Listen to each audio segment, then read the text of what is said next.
Chapter 21. Georgia's Announcement. Sitting in the dark on the pink wicker couch with collars perched on her finger, Amy was enjoying a quiet moment with her little friend.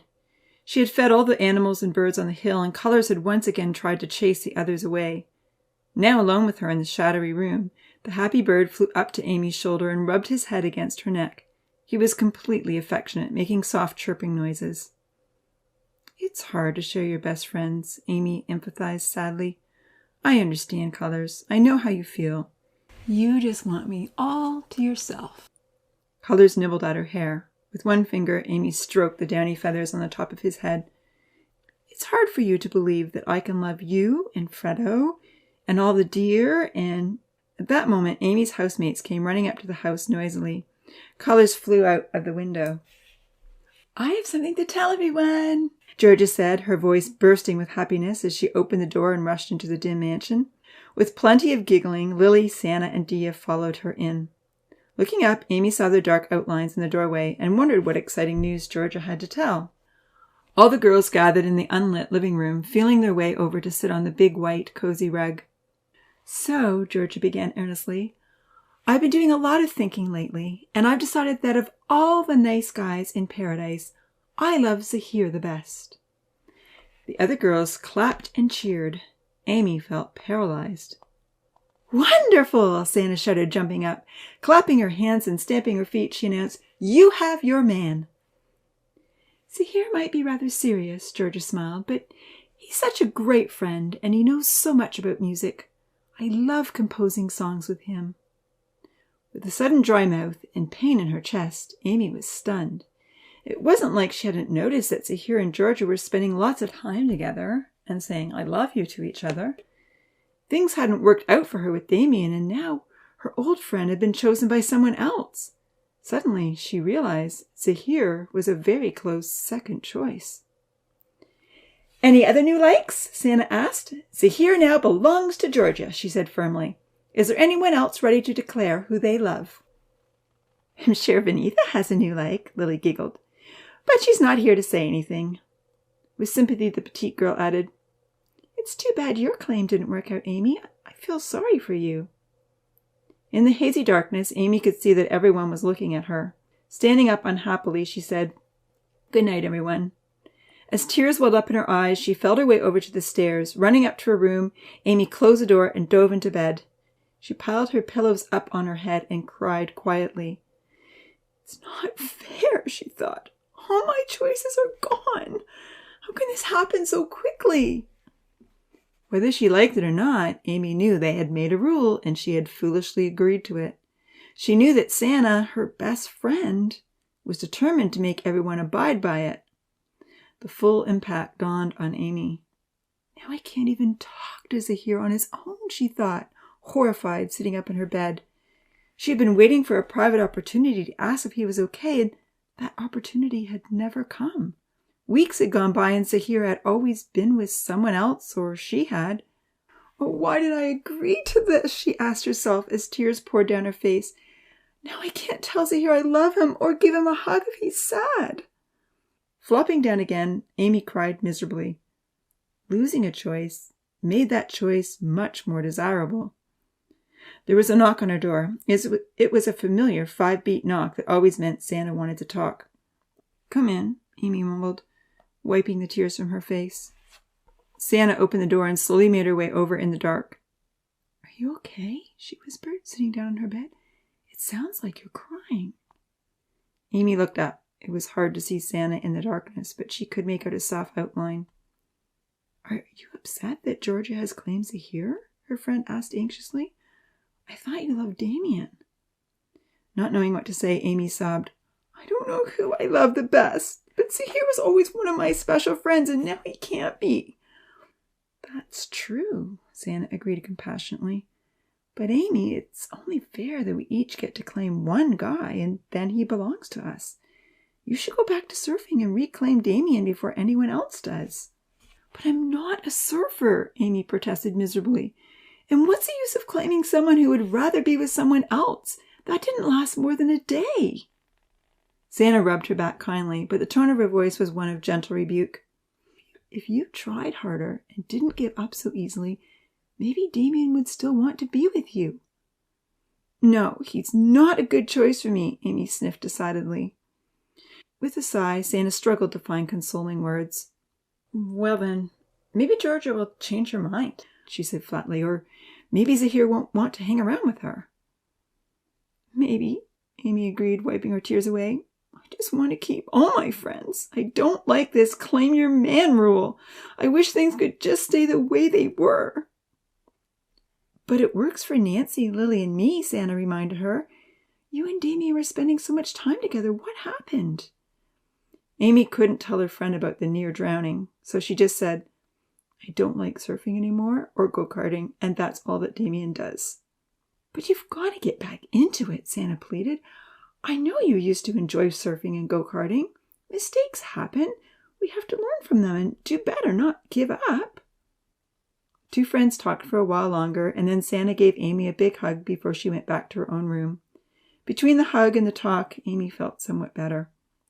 I'm glad I have Santa, she thought. She drifted off to sleep, even though she's enforcing a dumb rule. I know Santa cares about me.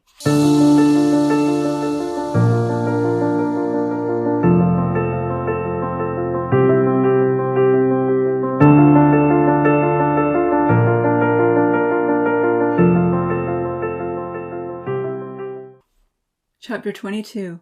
Something Sweet. As much as she disliked the girls' rule, Amy tried to do the right thing. As her friends paired off and were frequently seen holding hands together, she found herself drawn to the farmland and the kitchen. Ever since she had taken on the task of preparing dinners, she had been seeing a lot of the farmers and storekeepers. They and the animals were becoming her new best friends.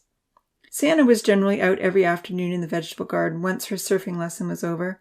Kenzie, Vahid, Charlie, and Bojo the beagle were often around. The gardens and orchard were in full production, and Tina and Yuyan had taken on the task of looking after the flowers when they weren't doing manicures or fixing minor cuts and scratches.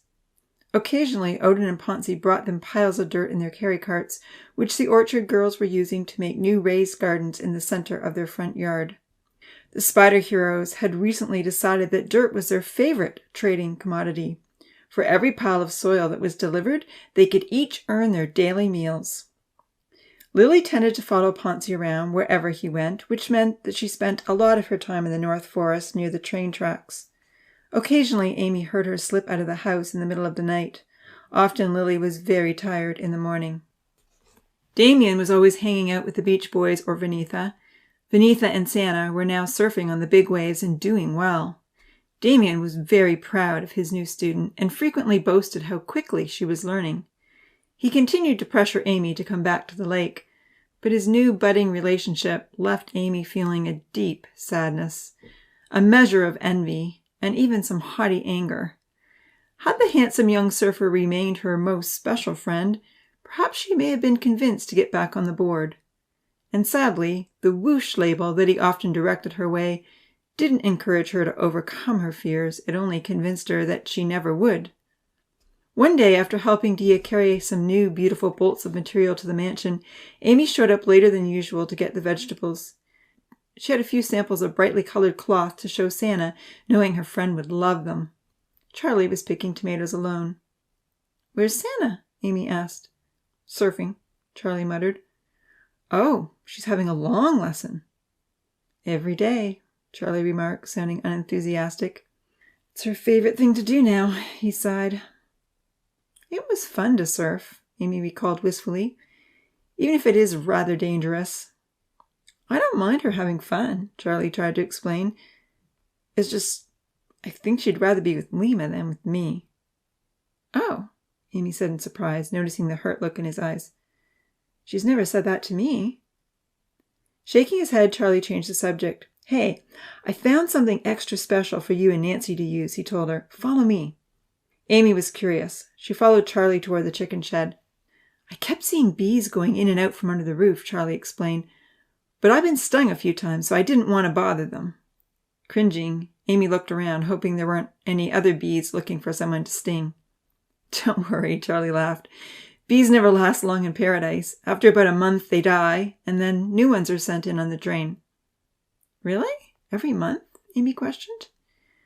Yes, bees, fireflies, and butterflies don't last long.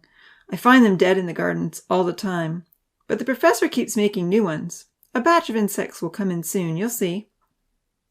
A ladder was propped up against the shed. Charlie picked an apple as they walked past the trees. He climbed up the ladder, and with a big smile on his face, he pushed the fruit under the roof. It came back encrusted with a golden, sticky liquid. "Try this," he encouraged. "I think it's honey. You know the stuff that bees make?" Amy looked at it with wonder. They had read about this product in books, but she had never tasted it before.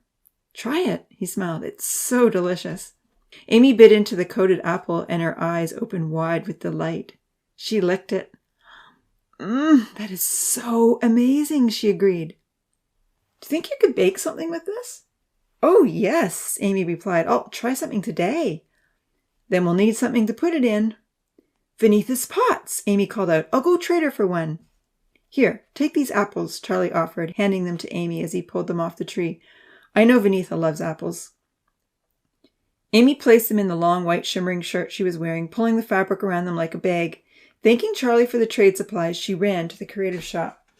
Vinitha was sitting outside, making beautiful pots from clay. Everyone had been trading for her tastefully decorated, useful items. Damien was mixing up paint for her. He wasn't out surfing. "I've brought you 10 apples to trade for a pot," Amy called out, forcing a smile. She still found it hard to see Vinitha and Damien together so much. "Which one would you like?" the dusky girl asked sweetly. "Do you like flowers or stripes?" "How about this one?" Damien offered, holding up a pot with geometric designs. "I painted it all by myself. Well, with a little help from my teacher," he said, smiling at Vinitha. "It was completely your design," she smiled back. The size was perfect. "Looks great," Amy said flatly, plunking the apples down on the table. All the loving looks between Damien and Vinitha were driving her crazy. She wanted to get away fast. Damien grinned. "My first customer," he bragged.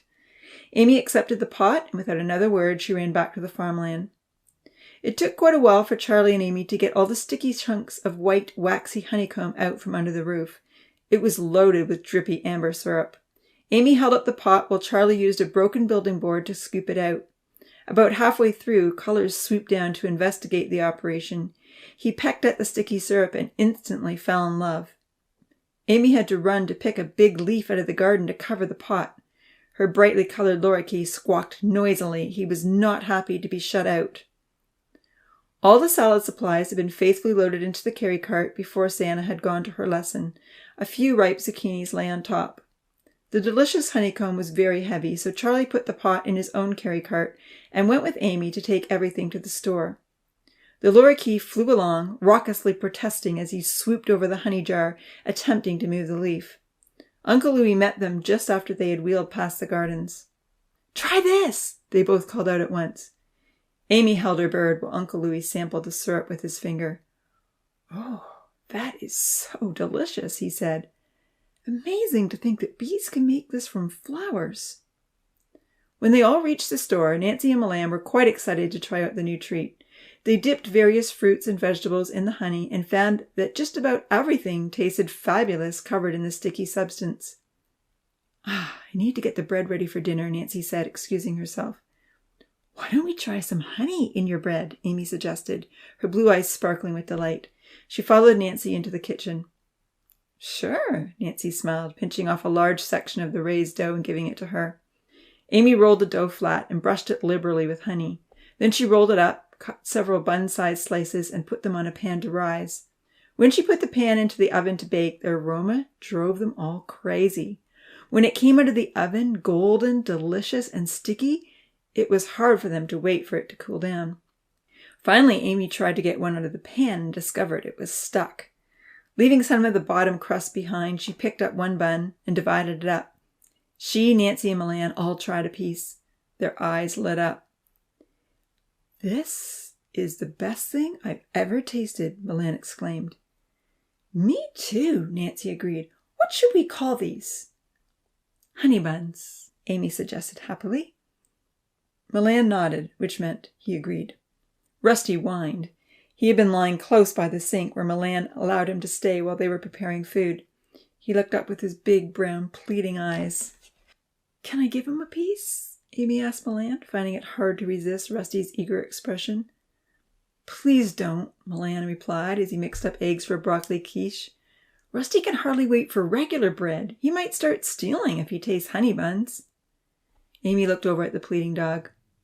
"I'm sorry, Rusty," she said. "Your master says no." Rusty slumped down dejectedly and dropped his muzzle onto his paws. Honey buns were a huge success. Not a crumb was left. Amy made them again for dinner the next day, except she made 4 times as many. Again, every single one was quickly devoured. A valuable collection of trading items began to pile up, and it was just for her.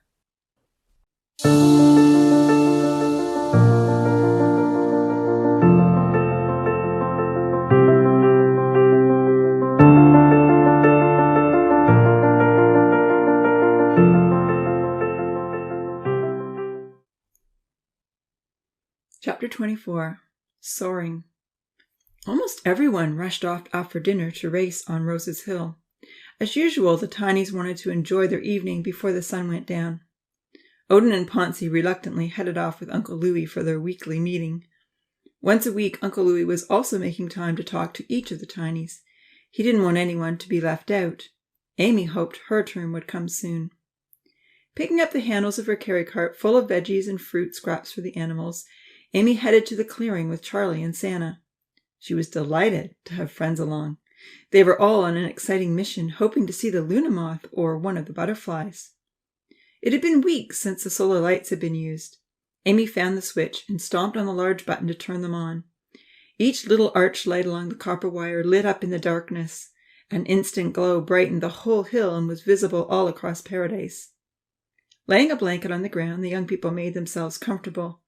As they fed the animals, they chatted about honey buns and salads, soups and quiche, and ways to make them better. After a while, they began wondering if the moth would ever appear.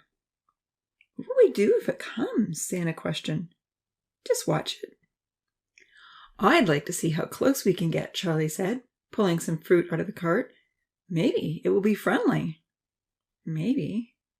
"Oh, this is squishy," Charlie remarked, finding a chunk of rotten banana. Before he could say anything more, they all felt a light breeze. Looking up, they saw a large, fluttering shape pass overhead. "That's the Luna Moth," Amy whispered. "It's even bigger now."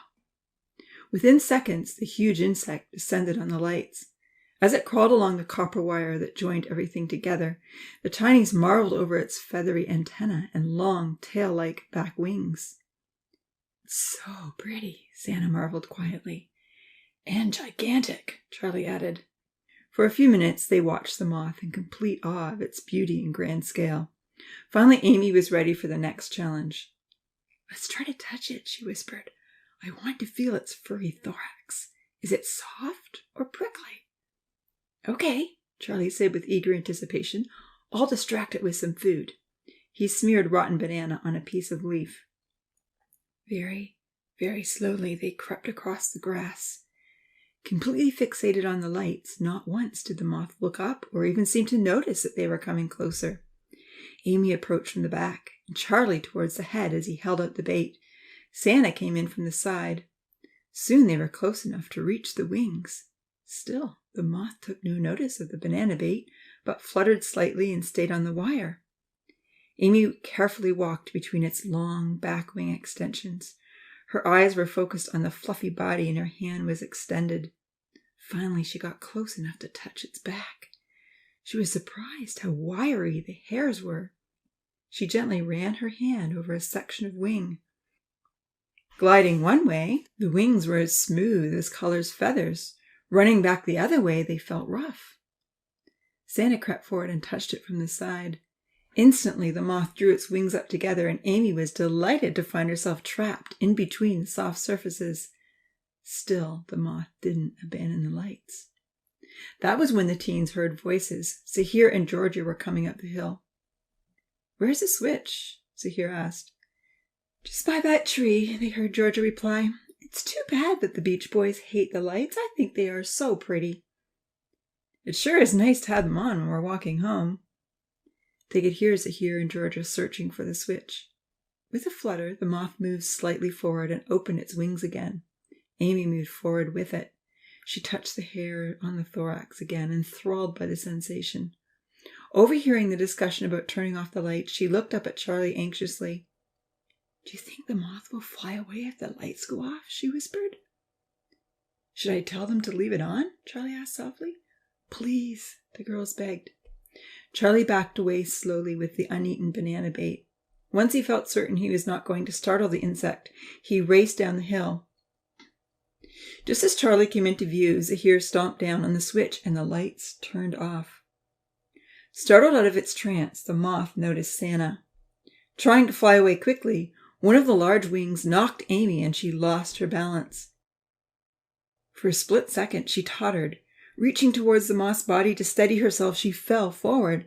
Suddenly, she realized the moth was taking to the air and she was on its back. Holding on tightly to the furry body, Amy quickly became airborne on the back of the giant moth.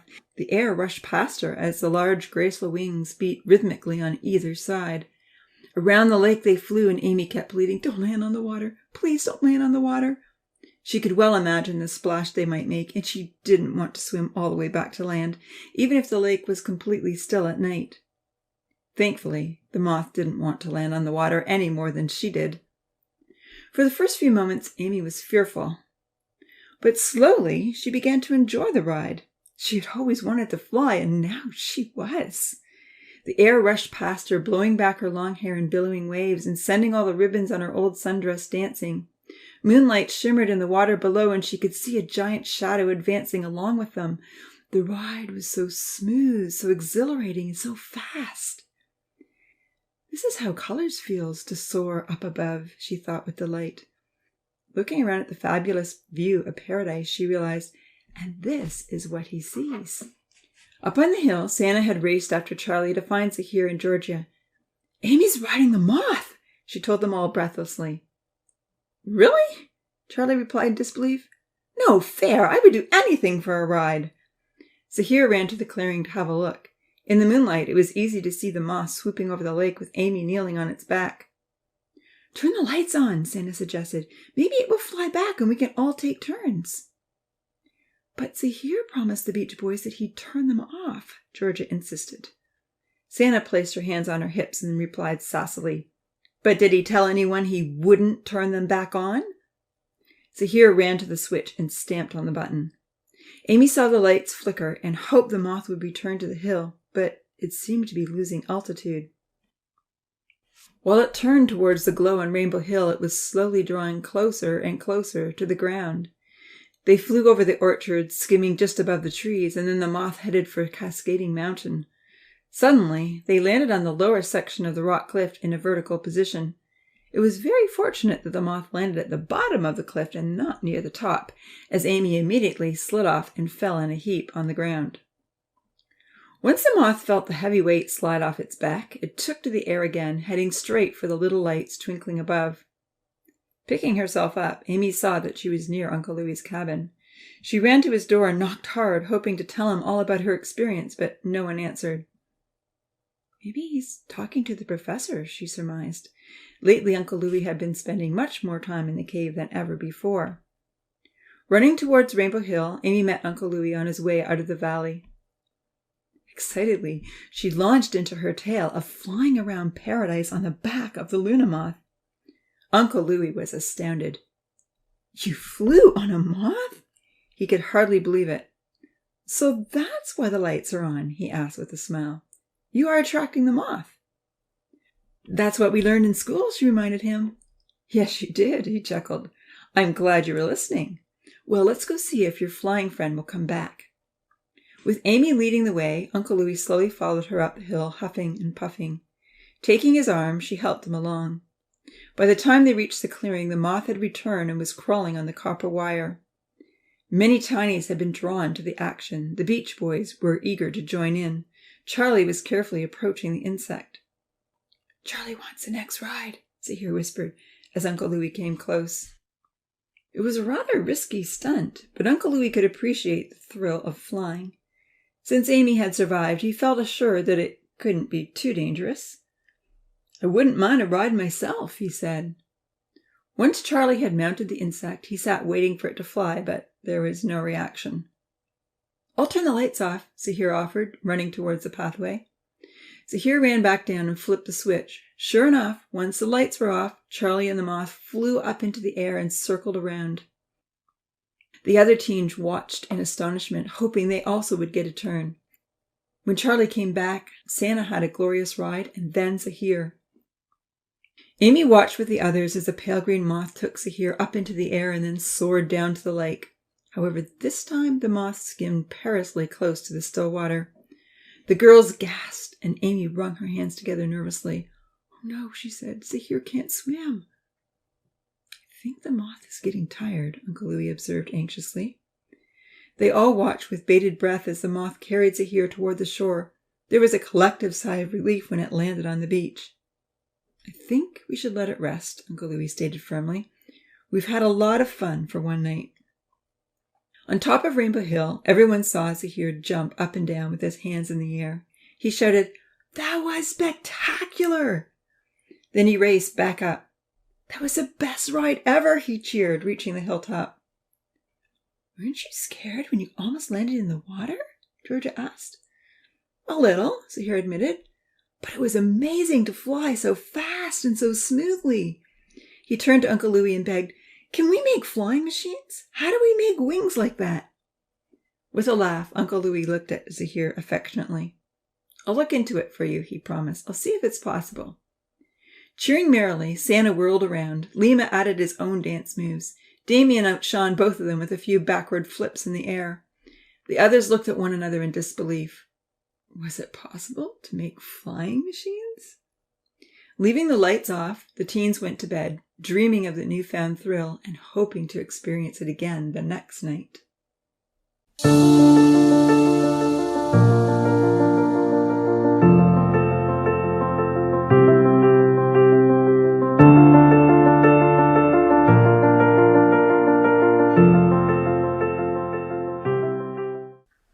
Chapter 25. A Mystery. What happened to the butterflies and moths? The professor called out to Evan. They had arrived early before classes that morning to make sure everything was okay. An evening conference at the biome had kept them from physically checking on the dome for the last 12 hours. They are life-size, Evan replied, astounded, seeing large, colorful insects scattered all over the farmland. That Luna Moth floating in the water looks wider than my hand span. Salors, and they look dead, the professor exclaimed. We sent them in only yesterday morning. Don't they usually last a few days? Not much more than that, Evan agreed, but one day is exceptionally brief. So they grew to full size, and they only lasted one day, the professor pondered thoughtfully. Yet we hypothesized that if it was possible for the DNA to revert back to its natural state, it would slow down the aging process. That blows our hypothesis, Evan nodded. Then he considered, unless there is another reason they died so quickly. Noticing one of the butterflies was still fluttering, Evan pointed it out. Look over by the store. That one is still moving. It looks like it might be having convulsions, the professor said, squinting his eyes. They both walked to the east side where they could peer into the orchards and have a closer view of the store. Indeed, the blue morpho butterfly was twitching uncontrollably. At that moment, Nancy came out of the store. She was devastated to see the quivering butterfly and began to cry when she looked around. Giant insects lay dead all over paradise. If these were higher-order animals, seizures could indicate that the oxygen content is too rich, Evan suggested. But I doubt this would affect insects. Stroking his goatee thoughtfully, the professor mused. Early death could be a result of high oxygen levels. I'm wondering if perhaps the miniaturization process failed to take effect. Nancy ran over to Uncle Louie's cabin. The researchers watched as she pounded on his door, sobbing. When he answered, she begged him to come help the dying blue butterfly. Oh, no, Uncle Louie exclaimed as he stepped outside and took in the sad scene. He ran over to the quivering insect. The researchers watched as he brought the butterfly some water and tried to get it to drink. When no response came from the pitiful creature, he and Nancy turned and began looking to see if they could help any others. Amy came wandering down from Rainbow Hill with colors on her shoulder. 3 deer were following her through the forest. As soon as she came to the beach and saw the beautiful Luna Moth in the water, she burst out, "Not the Luna Moth! Oh no, it can't be dead! Did we kill it?" In tears, she began running to the farmland where she met Uncle Louie and Nancy. "We shouldn't have been riding it," she wailed. Outside the dome, Evan gasped quietly. They were riding the moth? The professor looked at Evan in astonishment, imagining the scene. "Ooh la la, I wish we were there to see that," he said. Evan and Professor Lemans heard Uncle Louie tell the two girls, No, I don't think we killed it. All the butterflies are dead." Putting his arms around them, he suggested an explanation. Maybe they grew too big. The early morning commotion woke up many of the tinies, and soon they were all pouring out of their homes. As sad as it was to see the dead butterflies, they were also fascinated to look closely at their beautiful colors and designs. Venitha and Georgia were especially compelled to examine them. They ran into the creative shop to fetch some thick paper in order to paint the stunning patterns. "This can be the next story," Georgia exulted. Lily piped up, "I thought you were going to do the spider heroes." "Maybe I can do the butterfly story," Venitha suggested quietly. Georgia frowned. "But I'm the book writer," she protested. A tiff broke out amongst the girls as Uncle Louie picked up the smallest of the giant insects and carried it to the train. On the other side of the glass, Professor Lemans nodded gratefully. "Thank you, Louie," he said to himself, watching the tinies try to fit the moth carefully through the door without ruining its wings. "You know we will need to do an investigation here on the other side." Glancing at his watch, the professor realized he had only 20 minutes until his first class began. Picking up the black journal on his desk, he began recording the details. "March 6th," he wrote at the top of the page. While Evan watched the tinies collect the remaining dead creatures and take them into the forest to decompose, the professor scribbled notes on his lined page. Georgia and Venitha were still arguing about the books. Looking up at Evan, the professor asked, "Any ideas on what happened to these insects?" "Do you think it's the radiation again?" Evan questioned. "I do recall that when I was moving the chrysalis to put them on the train, you called me into the lab." "Yes, that's right. I had a glitch in my computer program that you helped me sort out." With a shrug, Evan relayed, "I walked past the irradiator with every single chrysalis in my hand." Looking up with excitement, Jax declared, "It must be. That was what happened to the sunflower." Then his excitement quickly turned to dismay. He shook his head. None. It was turned off. We weren't using the gamma ray when you came into the lab." He stroked his goatee thoughtfully, saying, "I don't believe the gamma ray irradiator would leak radiation if it wasn't in use." "We should at least check it out," Evan protested. "Perhaps only the smallest amount is required."